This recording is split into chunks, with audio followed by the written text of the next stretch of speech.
Assalomu alaykum aziz obunachilar, kanalimizga xush kelibsizlar. Bugun sizlarga ajoyib bulichka retsepti bilan bo'lishmoqchiman. Juda ham oson va tez tayyor bo'ladigan bulichka. Yumshoqqina bo'lib chiqadi, xuddi do'konlardagidek. Bizga kerak bo'ladi 1 stakan iliq sut, 1 dona tuxum, 4 osh qoshiq o'simlik yog'i hidsiz va 4 osh qoshiq shakar kerak bo'ladi. Va drojdan shunaqangi drojdan foydalandim.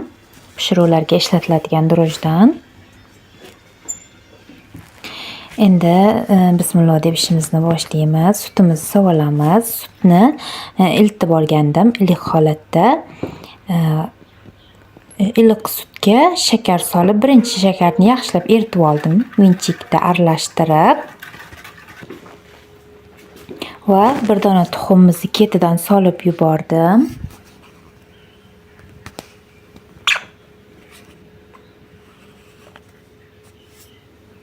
Va ketidan o'simlik yog'ini ham solib yubordim. Hamma massani bir tekis aralashtirib oldim vinchik yordamida.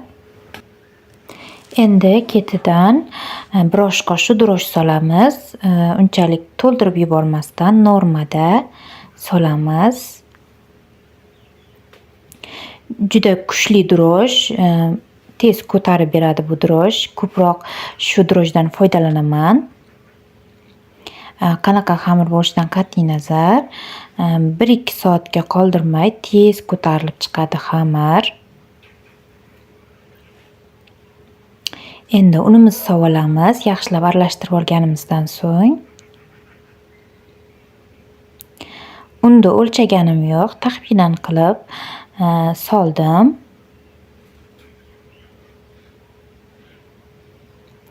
Elidan o'tkazib olib,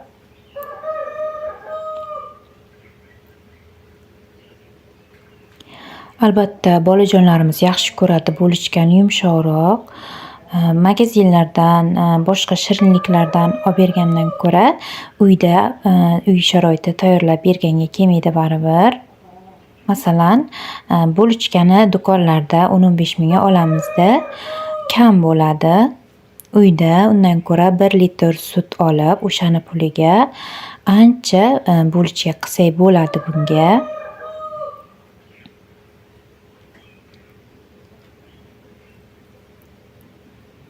Yumshoq xamir qilamiz, qattiq emas, yumshoq xamir bo'ladi. Qo'limiz yordamida yaxshilab qo'lga yopishmaydigan xamir qilib olamiz.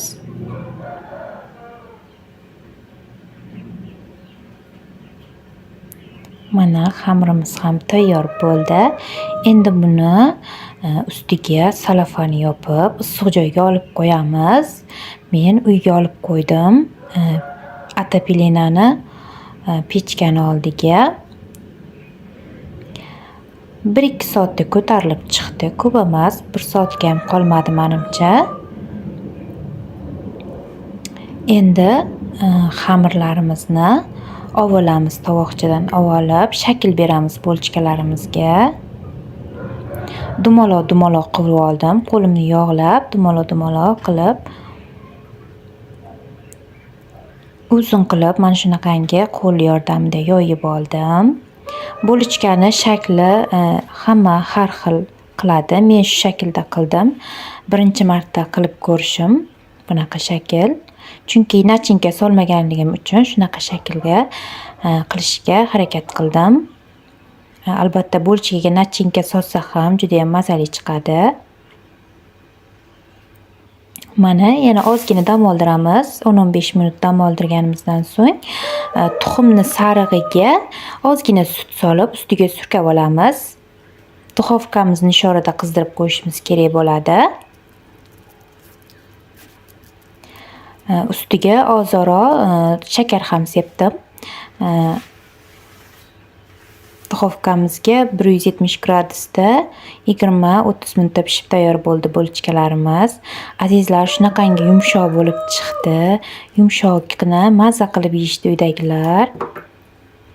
Sizlar ham albatta bu retseptni tayyorlab ko'ring. Bulochkalaringiz bittada o'xshab chiqadi.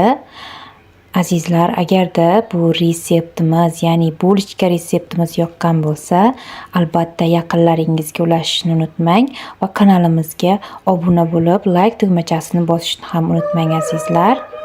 Sizlar bilan keyingi videolargacha ko'rishguncha sog'-omon bo'ling deyman. Allohga omonat bo'ling azizlar.